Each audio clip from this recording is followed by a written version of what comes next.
나의 입술의 모든 말과 나의 마음의 모든 묵상이 주께 온전히 연락되기를 간절히 바라나이다.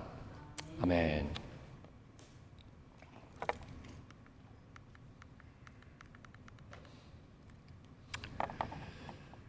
오늘의 성경 본문은 모세와 이스라엘 백성들이 여전히 광야에서 방황하고 있던 그 시절로 우리를 다시 한번 데려갑니다. 이스라엘 백성들의 지금 처한 상황은 이런데요. 이집트, 이제 성경에서는 애굽이라고 부르는 이집트에서 탈출한 후에 하나님의 율법이 내려온 시내산을 지나서 그들은 이제 가나안 땅 남쪽에 위치한 바란 광야의 가데스라는 곳에 진을 치고 있었습니다. 어떤 의미에서 하나님께서 그들에게 약속하신 젖과 땅이 흐르는 땅은 이제 그들의 손만 뻗으면 이제 닿을 만한 그런 거리에 있었다고 볼 수도 있겠습니다. 그리고 바로 그곳 가데스에서 하나님께서는 이스라엘의 12지파의 지도자들을 불러 모으시고 모세에게 명령하셨습니다. 바로 탐사대를 조직해서 가나안 땅을 정탐하고 정찰하고 그 땅의 상황을 조사하고 정보를 수집하는 일을 명하신 겁니다. 그리고 민수기 13장 25절을 보면 이 탐사대가 땅을 정찰하는 데 걸린 시간이 한번 맞춰보실 수 있을까요? 얼마나 걸렸을까요? 저희가 이 설교 시리즈 뭐였죠? 며칠 시리즈죠? 40일입니다. 네. 40일이었다고 기록하고 있습니다. 자, 우리가 이 사건, 지금 하나님께서 명령하신 이 사건을 전략적인 관점에서 보면 이 시점에서 하나님께서 이스라엘 백성에게 명령하신 것은 상당히 합리적인 일이었습니다. 왜냐하면 전쟁을 시작하고 다른 민족의 땅을 차지하려고 한다면 상대에 대한 정보를 수집하는 것은 거의 필수적이기 때문이죠. 전투에 앞서서 자신들이 상대해야 할 적들의 강점과 약점을 파악하는 것은 중요합니다. 전쟁에 관심이 없는 사람도 그건 너무나도 잘 아는 사실일 겁니다. 또한 어떤 지형에서 싸우게 될지, 적국이 보유한 군사력과 물적 자원은 얼마나 되는지 알아야만 합니다.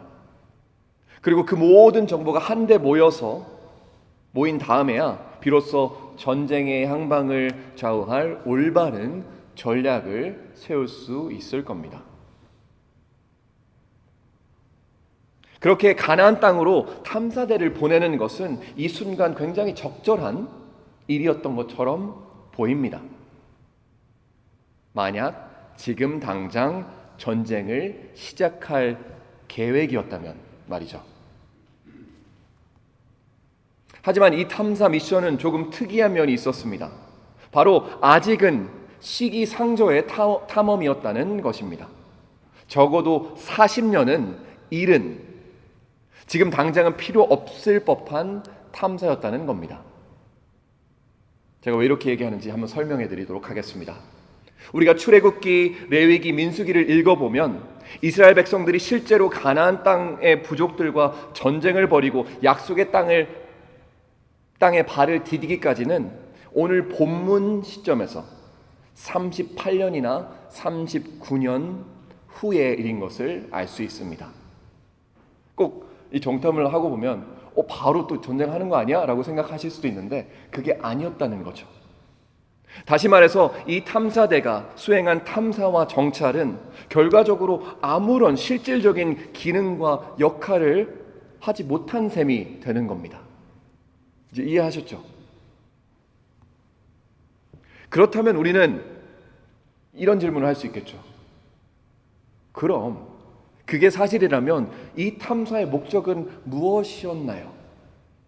하나님은 왜 굳이 가나안 땅으로 이 시점에 탐사대를 보내셨을까요? 이 모든 일을 통해서 하나님께서 정말 이루고자 하셨던 일은 과연 무엇일까요? 질문할 수 있죠. 그리고 오늘 저의 설교의 방향성이자 목표는 바로 이 질문들에 대한 답을 여러분과 함께 말씀을 통해서 알아보는 겁니다. 자, 방금 제가 말씀드린 그 질문들은 잠시 접어두고 물론 다시 돌아올 겁니다. 그 질문들로 다른 한 가지에 대해서 한번 생각해 보길 원합니다. 혹시 여러분 자기 동기부여라는 그 표현을 들어보신 적 있나요? 자기 동기부여. 영어로는 오히려 영어로 들어보신 분이 더 많을 수도 있어요. self-motivation. 들어보셨죠?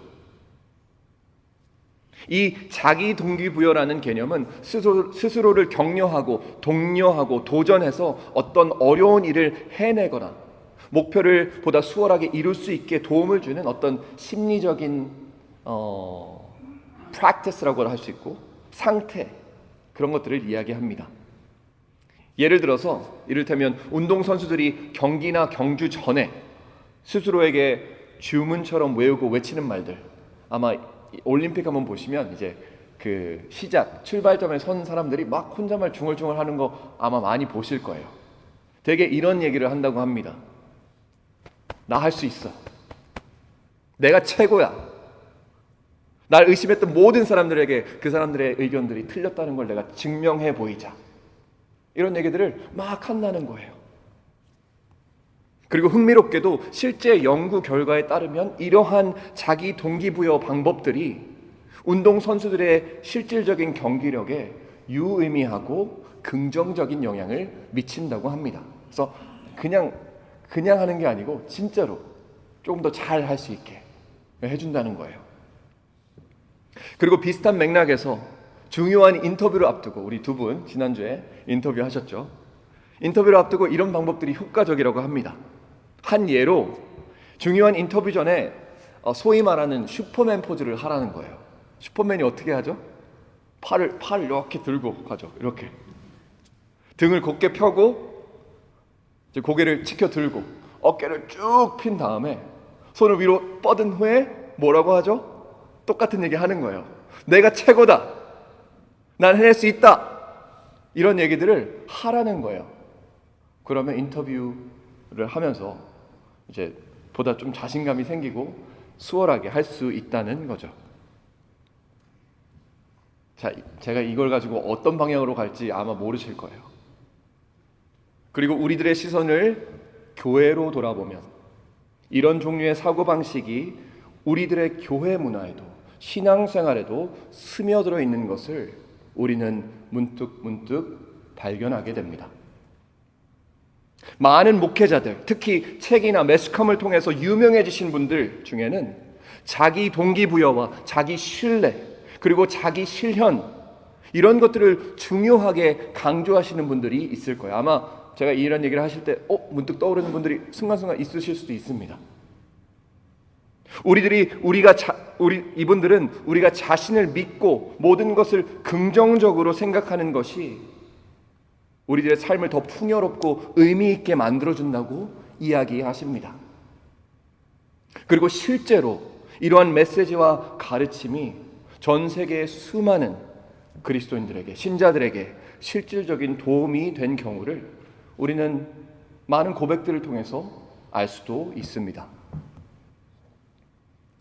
하지만 실질적인 도움의 유무와 상관없이 우리는 이것 한 가지만큼은 명확하게 구분하고 분리해야 한다고 생각합니다.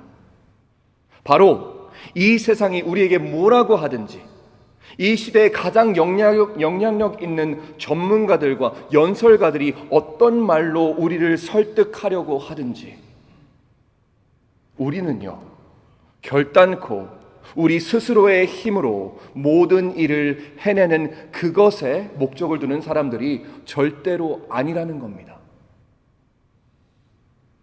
그리고 우리는 반드시 깨달아야 합니다. 교회는요, 하나님을 경외하고 예수님을 믿으며 성령님의 인도하심을 따라 살아가는 이 신앙 공동체는요, 어떤 긍정적인 사고방식이나 자기 개발의 힘을 인정하고 높이기 위해서 존재하는 곳이 아닙니다. 성도 여러분, 기억하시기 바랍니다. 기독교의 중심은 우리들의 잠재력을 실현하는 것에 있지 않습니다. 기독교는 그리고 그리스도인의 목적은 연약하고 나약하기 짝이 없는 우리들의 삶 속에서 역사하시는 하나님의 강한 능력을 증거하는, 고백하는 거기에 있다는 것입니다. 우리가 성경을 쭉 깊이 읽어보면 하나님께서는 한 개인의 능력이 절정에 달해 있을 때 그들을 사용하시나요? 안 하시나요? 절대 사용하지 않으십니다. 왠지 우리 생각에는 그럴 것 같잖아요. 정말 출중한 그 사람이 완전 피크에 있을 때, 인생의 피크에 있을 때 내가 그를 사용하는 게 너무 당연한 거잖아요. 근데 성경에는 그렇게 하지 않습니다. 오히려 우리 하나님께서는 자신의 힘과 능력과 영향력의 최정상, 최대치에 있는 이들을 의도적으로 기다리게 하십니다. 그 자리에서 내려오게 하십니다. 그리고 그들이 그 자리에서 내려오기까지 기다리신 후에 그런 다음에 서야 하나님 당신의 방식대로 당신의 일을 이루어 나가시는 것을 볼 수 있습니다. 모세의 삶이 너무나도 대표적인 예입니다. 하나님께서는 그가 이집트의 왕자였을 때 그를 사용하셨나요? 하지 않으셨나요? 사용하지 않으셨습니다. 그가 자기 자신에 대해 자부심을 느끼며 자신이 가진 권력에 대해 확증을 가지고 확신을 품고 그 힘으로 무엇이든 해낼 수 있을 것 같다라는 마음을 가지고 있었을 때 하나님께서는 그를 들어 쓰지 않으셨습니다. 하지만 하나님은 어떻게 하시죠? 모세에게서 이집트라는 그 초강대국의 왕자라는 신분을 거두어 가시죠. 그를 도망자로 만드셔서 낯선 땅으로 보내십니다. 그리고 모세는 그곳에서 다시 한번 나오는데요, 40년 동안 양떼와 함께 광야에서 지내고요, 그 자신이 이방인이 되어서 자신의 민족도 아닌 사람들 사이에서 불편하게 살아가야 했습니다. 그리고 그가 왕자로서의 자격을 모두 잃고 자신이 얼마나 작고 무력한 존재인지를 깨달았을 때 하나님께서는 비로소 그에게 불타는 떨기나무 가운데 나타나시죠. 너무나도 유명한 이야기입니다. 그리고 그에게 모세 자신의 것이 아닌 하나님의 사명을 맡기십니다. 베드로와 12 제자들도 마찬가지였습니다. 제자들은 예수님 곧 자신의 선생님이 특별한 분이라는 것을 너무나도 잘 알고 있었습니다. 그들은 자신들이 예수님을 개인적으로 알고 있다는 그 사실에 자부심을 느꼈을 거예요. 그리고 그 예수님과 함께 한 3년 동안 마치 자신들도 이분 때문에 뭔가 특별해진 것처럼 느꼈을 수 있습니다. 심지어 어떤 제자들은 예수님이 이스라엘 왕으로 등극하실 때, 근데 예수님은 내가 왕이 되겠다 한 번도 말씀하신 적 없으시죠. 근데 자기들끼리 이렇게 생각합니다. 예수님 당신께서 이 로마의 군대들을 다 내쫓아내고 이스라엘 왕이 되셨을 때, 진정한 왕이 되셨을 때 누가 예수님의 오른편과 왼편에 앉을 것인지에 대해서 이야기하면서 서로 막 싸우는 거예요. 다툽니다.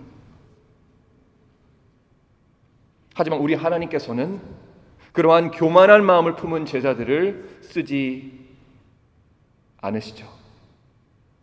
오히려 모든 제자들이 예수님을 부인하고 예수님을 버리고 도망가서 더 이상 자신에 대한 그 어떠한 교만한 마음을 품지 못하게 되었을 때에, 그들 한 사람 한 사람이 완벽하게 무너져 내렸을 때 하나님께서는 다시 한번 그들에게 기회를 주십니다. 그들이 죄책감과 예수님을 버렸다는 그 죄책감과 수치심과 슬픔에 사로잡혀 있을 때, 소위 완전히 바닥을 친 그때에 부활하신 예수님께서 베드로와 다른 제자들에게 찾아오십니다. 그리고 그들에게 이렇게 물으시죠. 네가 나를 사랑하느냐? 네가 나를 사랑하느냐? 네가 진짜 나를 사랑하느냐? 그리고 그 이후 펼쳐진 12사도들의 이야기는 우리가 너무나도 잘 알죠. 그들이 어떤 하나님의 놀라운 일들을 이루게 됐는지. 제가 언급한 모세와 12제자 외에도 야곱, 삼손, 다윗, 요나, 사도 바울 등 나열할 수 있는 이름은 너무나도 많습니다. 그리고 그들의 삶의 모습이 거의 비슷합니다. 그리고 이 모든 이들의 삶들은 동일한 진리를 증거하고 선포하고 있습니다. 바로 우리 하나님께서는 자신을 내려놓고 겸손해진 이들을 사용하신다는 겁니다. 성도 여러분, 하나님의 백성들, 그리스도의 용서를 받고 구속받은 백성들은 너희 잠재력을 실현하고 보다 나은 네가 돼봐라 라고 하는 이 세상의 말, 그 세상의 논리에 따라 살아가지 않습니다. 참 재미있는 거예요. 너무나도 당연한 그 말에 따라가지 않는 것이 우리들이라는 겁니다. 대신 우리 하나님의 자녀들은 복음이 선포하는 그 진리에 따라 살아갑니다. 바로 내가 죽었을 때 그리스도께서 내 안에 사신다. 바로 내가 약할 때, 내가 정말로 무기력하고 연약한 그 순간에 그리스도의 능력이 내 안에서 온전함을 이룬다. 이것이 바로 하나님께서 일하시는 방법이며 우리의 믿음이 그 뿌리를 두고 있는 진리인 것입니다. 오늘 설교를 시작하면서 제가 던졌던 질문에 대한 답이 바로 여기에 있습니다. 하나님께서 정탐꾼들을 그 땅으로 보내신 진짜 목적은 무엇이었는가? 그게 질문이었죠. 그리고 하나님께서 원하셨던 것은, 바라셨던 것은 이스라엘의 정탐팀이, 그 백성들이 이렇게 고백하는 것이었습니다. 우리는 연약하지만 하나님은, 내가 의지하고 나의 하나님 되신 그 하나님은 강력하십니다. 하나님께서는요, 이스라엘 백성들의 마음이 어디에 있는지 보고 싶으셨던 거예요. 그들이 진정 누구를 믿고 의지하는지 알고 싶으셨던 겁니다. 그들이 자기 자신을 믿고 있는지, 아니면 그들의 구원자인 하나님을 믿고 있는지 말입니다. 사실 하나님께서 모세에게 사람들을 모아서 가나안 땅을 정탐하라고 명령하신 것은 그 땅의 정보를 이제 구하기 위한 게 아니에요. 하나님이 왜요? 하나님이 그걸 모르셔서요? 하나님 그 땅과 그곳에 사는 사람들에 대한 모든 것을 꿰뚫고 계셨습니다. 하지만 정작 하나님께서 정말로 알고 싶으셨던 것은 이스라엘 백성들이 자신들이 직면한 그 어려운 상황 속에서 어떻게 반응할 것인가 였습니다. 사랑하는 성도 여러분, 하나님께서는 우리의 믿음을 보고 싶어 하십니다. 어려움과 고난이 닥쳤을 때 우리의 마음이 어디로 향하는지 보길 원하십니다. 그리고 이런 하나님의 마음은 처음부터 지금까지 변함이 없으세요. 우리는 이걸 성경을 통해서 알 수 있습니다. 바로 하나님께서 진정으로 원하시는 것은 우리가 잘 할 수 있는 것들, 그것들이 아니라, 우리가 잘 드릴 수 있는 예배와 제사가 아니라 뭐라고 하셨죠? 우리들의 마음이라고. 우리들의 마음이라고 그렇게 구약과 신약이 공통적으로 이야기하고 있습니다. 사실 이 설교를 준비하면서 저에게도 굉장히 도전이 되는 말씀이었습니다. 저는 보거든요. 어떤 상황에 처했을 때 휘청휘청거리는 저의 모습을요. 너무나 평온할 때는 하나님 감사합니다. 기도하고 주님께 나아가는데, 상황이 어려울 때는 기도하는 척하지만 나의 마음은 흔들립니다. 믿는 척하지만 내 안에는 믿음이 쇠약해집니다. 하지만 우리 하나님께서는 가장 어려운 순간에 우리의 마음을, 우리의 믿음을 보시길 원하십니다. 아시는 것처럼 갈렙과 여호수아는 가나안 땅을 정탐하고 돌아와서 유일하게 긍정적인 보고를 한 딱 두 사람입니다. 다른 정탐꾼들이 가나안 땅에 거주하는 좀 거대한 거인 같은 사람들과 그 견고한 성읍에 대해서 이야기하고 그 땅을 차지하는 것이 불가능하다고 이야기할 때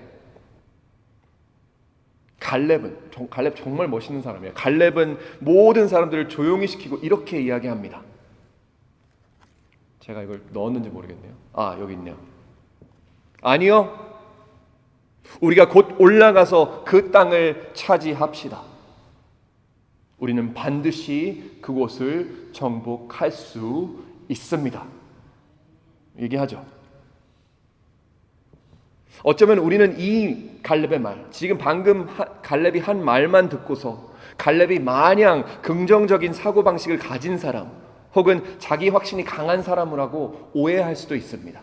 그렇죠? 이 말만 보면 딱 그렇잖아요. 아니, 자신만만해서 우리 할 수 있어. 왜 그렇게 얘기하는 거야? 부정적인 생각하지 마. 긍정적으로 생각해야지. 하지만 성경의 다른 본문을 통해 우리는 갈렙이 정말 어떤 믿음을 가진 그런 믿음의 소유자였는지 분명히 알 수 있습니다. 자, 민수기 14장에서 갈렙이 이렇게 묘사됩니다. 눈의 아들 여호수아와 여분네의 아들 갈렙은 그 땅을 정탐한 사람들 가운데서 옷을 찢고 이스라엘 자손의 온 회중에게 말하였다. 우리가 탐지한 그 땅은 심히 아름다운 땅입니다.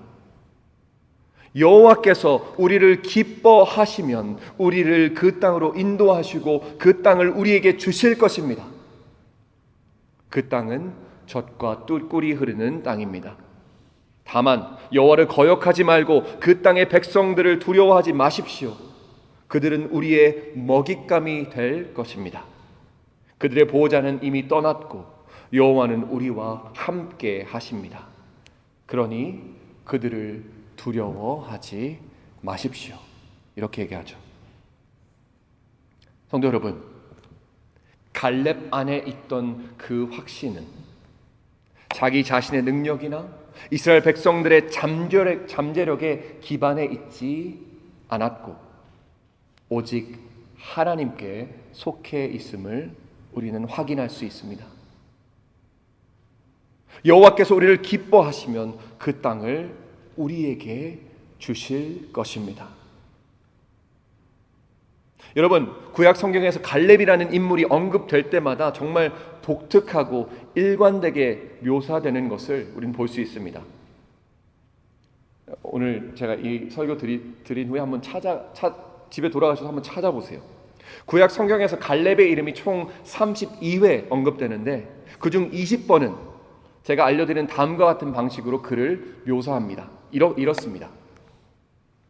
자, 읽어드릴게요. 나의 종 갈렙은 나를 온전히 따랐습니다.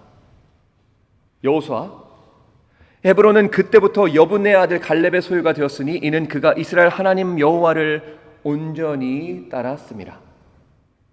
신명기, 그는 그 땅을 볼 것이요 내가 그의 발로 밟은 땅을 그와 그의 자손에게 주리니 이는 그가 여호와를 온전히 따랐습니다. 여러분, 혹시 여기서 한 가지 패턴이 보이시나요? 그렇죠. 반복되는 단어들이 보이죠. 우리는 살아가면서 믿음으로 사는 것이 왜 이리도 어려운지 의문을 가지기도 합니다. 왜 하나님의 능력이 우리들의 삶에는, 다른 사람들의 삶에는 나타나는 것 같은데 왜 우리들의 삶에는 나타나지 않는지 고민하기도 합니다. 그리고 왜 우리는 승리하기보다 패배하는 경우가, 실패하는 경우가 더 많은지. 그런데 거기에 대한 해답이 여기에 있습니다. 갈렙은 하나님을 따랐습니다. 영어로는 뭐죠? follow예요. follow. 따랐다. Caleb followed God. 그게 파트 1이고요. 그리고 그는 하나님을 온전히 따랐다는 겁니다. 영어로는 wholeheartedly, 전심을 다해서 따랐다는 겁니다. 히브리에서 따르다라는 동사의 원래 의미는 문자 그대로 뒤에 있다 혹은 뒤따르다라는 말입니다. 아시겠죠? 뒤에 있다. 하지만 나는 최고야, 나는 할 수 있어, 이건 내 몫이야, 이런 말로 자신을 다독이며 스스로를 동기부여하는 이 세상에서 우리가 과연 따를 수 있을까요? 누군가 뒤에 서 있을 수 있을까요? 아니요. 우리는 도대체 언제쯤 그 뒤를 따를 수 있겠습니까? 성도 여러분, 성경에서 증거하는 하나님의 능력은 우리가 철저하게 뒷자리에 있음을 인정할 때 비로소 우리에게 나타납니다. 아마 자기 주도적인 성향이 강하신 분들은 이 말씀을 들으면 고리타분한 말씀 하시네. 지금 시대가 어떤 시대인데 따라가면 늦는다니까요. 아니요. 세상에서는 그럴 수 있지만 성경에서는 이 성경적인 진리는 따라야 한다고 이야기합니다.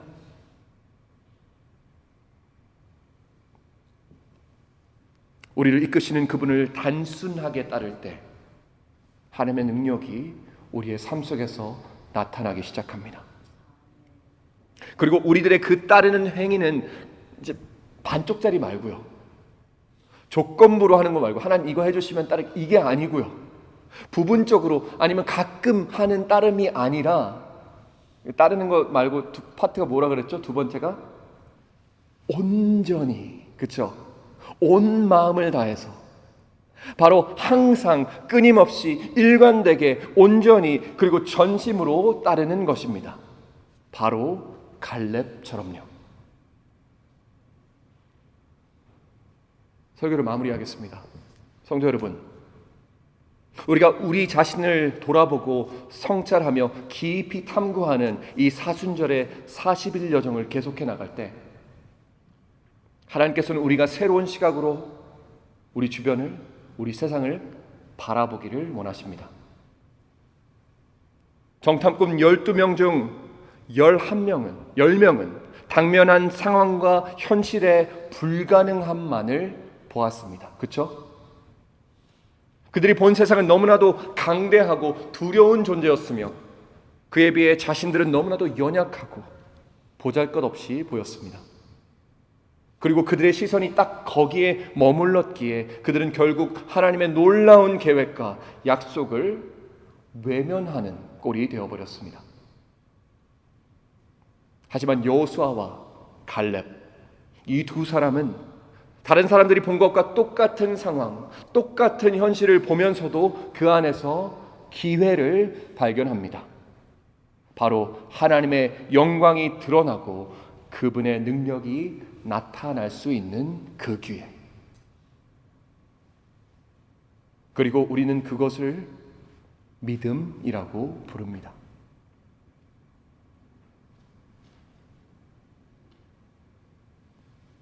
기억하시기 바랍니다. 잊지 마시기 바랍니다. 여러분 한 사람 한 사람이 이러한 믿음의 삶으로 부름 받으셨습니다.